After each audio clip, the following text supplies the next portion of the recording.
Chapter 15 of The Turn of the Screw. The business was practically settled from the moment I never followed him. It was a pitiful surrender to agitation, but my being aware of this had somehow no power to restore me. I only sat there on my tomb, and read into what my little friend had said to me the fulness of its meaning. By the time I had grasped the whole of which I had also embraced, for absence, the pretext that I was ashamed to offer my pupils and the rest of the congregation such an example of delay.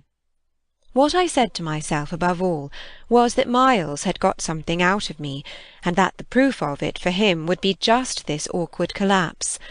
He had got out of me that there was something I was much afraid of, and that he should probably be able to make use of my fear to gain, for his own purpose, more freedom. My fear was of having to deal with the intolerable question of the grounds of his dismissal from school, for that was really but the question of the horrors gathered behind. That his uncle should arrive to treat with me of these things was a solution that, strictly speaking, I ought now to have desired to bring on, but I could so little face the ugliness and the pain of it that I simply procrastinated, and lived from hand to mouth. The boy, to my deep discomposure, was immensely in the right, was in a position to say to me, "Either you clear up with my guardian the mystery of this interruption of my studies, or you cease to expect me to lead with you a life that's so unnatural for a boy." What was so unnatural for the particular boy I was concerned with was this sudden revelation of a consciousness and a plan. That was what really overcame me, what prevented my going in. I walked round the church, hesitating, hovering. I reflected that I had already with him hurt myself beyond repair. Therefore I could patch up nothing, and it was too extreme an effort to squeeze beside him into the pew. He would be so much more sure than ever to pass his arm into mine, and make me sit there for an hour in close, silent contact with his commentary on our talk. For the first minute since his arrival I wanted to get away from him. As I paused beneath the high east window and listened to the sounds of worship, I was taken with an impulse that might master me, I felt, completely, should I give it the least encouragement. I might easily put an end to my predicament by getting away altogether. Here was my chance. There was no one to stop me. I could give the whole thing up, turn my back, and retreat. It was only a question of hurrying again, for a few preparations, to the house, which the attendance at church of so many of the servants would practically have left unoccupied. No one, in short, could blame me if I should just drive desperately off. What was it to get away, if I got away only till dinner? That would be in a couple of hours, at the end of which, I had the acute prevision, my little pupils would play at innocent wonder about my non-appearance in their train. "What did you do, you naughty bad thing? Why in the world to worry us so, and take our thoughts off too, don't you know? Did you desert us at the very door?" I couldn't meet such questions, nor, as they asked them, their false little lovely eyes. Yet it was all so exactly what I should have to meet that, as the prospect grew sharp to me, I at last let myself go. I got, so far as the immediate moment was concerned, away. I came straight out of the churchyard, and thinking hard, retraced my steps through the park. It seemed to me that by the time I reached the house I had made up my mind I would fly. The Sunday stillness both of the approaches and of the interior, in which I met no one, fairly excited me with a sense of opportunity. Were I to get off quickly, this way I should get off without a scene, without a word. My quickness would have to be remarkable, however, and the question of a conveyance was the great one to settle. Tormented in the hall with difficulties and obstacles, I remember sinking down at the foot of the staircase, suddenly collapsing there on the lowest step, and then, with a revulsion, recalling that it was exactly where more than a month before, in the darkness of night, and just so bowed with evil things, I had seen the spectre of the most horrible of women. At this I was able to straighten myself. I went the rest of the way up. I made, in my bewilderment, for the schoolroom, where there were objects belonging to me that I should have to take. But I opened the door to find again, in a flash, my eyes unsealed. In the presence of what I saw, I reeled straight back upon my resistance.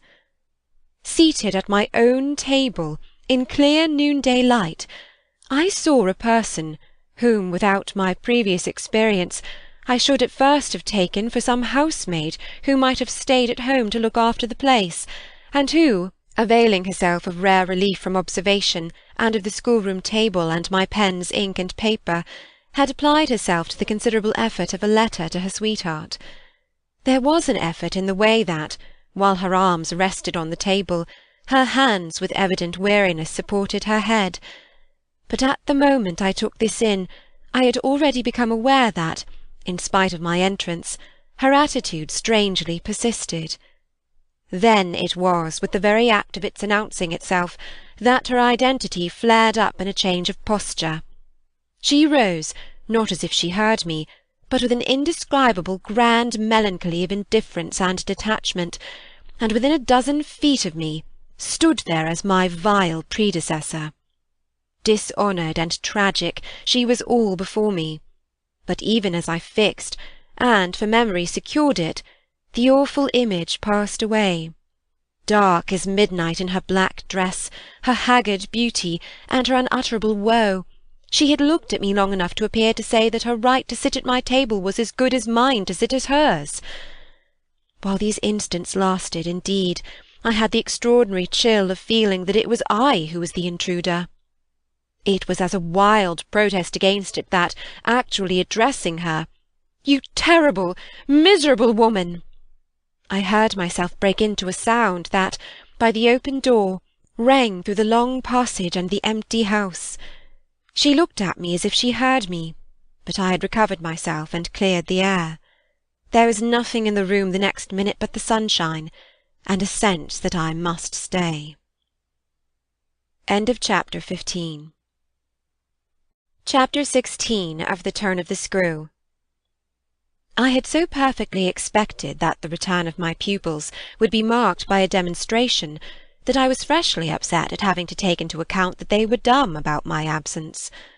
Instead of gaily denouncing and caressing me, they made no allusion to my having failed them, and I was left for the time, on perceiving that she too said nothing, to study Mrs. Grose's odd face.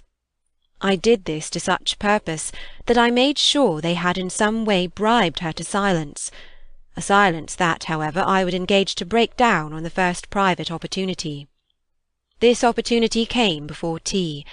I secured 5 minutes with her in the housekeeper's room, where, in the twilight, amid a smell of lately baked bread, but with the place all swept and garnished, I found her sitting in pained placidity before the fire.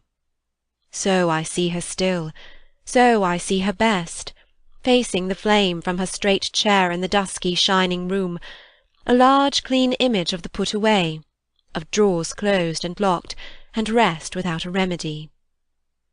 "Oh, yes, they asked me to say nothing, and to please them, so long as they were there, of course I promised. But what had happened to you?" "I only went with you for the walk," I said. "I had then to come back to meet a friend." She showed her surprise. "A friend? You?" "Oh, yes, I have a couple," I laughed. "But did the children give you a reason?" "For not alluding to your leaving us? Yes, they said you would like it better. Do you like it better?" My face had made her rueful. "No, I like it worse." But after an instant I added, "Did they say why I should like it better?" "No, Master Miles only said, 'We must do nothing but what she likes.'" "I wish indeed he would. And what did Flora say?" "Oh, Miss Flora was too sweet. She said, 'Oh, of course, of course,' and I said the same." I thought a moment. You were too sweet, too. I can hear you all. But none the less, between Miles and me, it's now all out." "All out?" My companion stared. "But what, miss?" "Everything.